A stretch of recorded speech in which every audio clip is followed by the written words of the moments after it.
श्यामको टाउकोमा लाग्छ र श्यामको घटनास्थलमै मृत्यु हुन्छ। विजय कामको सिलसिलामा प्राय रातिसम्म पसलमा हुन्थे र सधैँ बिहान घर फर्कन्थे। सधैँ जस्तै बिहान जब उनी आफ्नो घरमा आउँछन् उनले केही अनौठो देख्छन्। भुइँमा रगतका दागहरू थिए भने उनका दुवै छोरीहरू एउटा कुनामा बसेर रोइरहेका थिए। त्यसपछि उनलाई हिजो राति भएको सम्पूर्ण घटनाको बारेमा थाहा हुन्छ।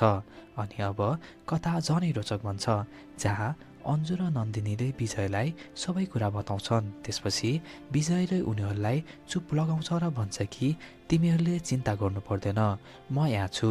र यसपछि विजयले आफ्नो दिमाग प्रयोग गर्न थाल्दछ।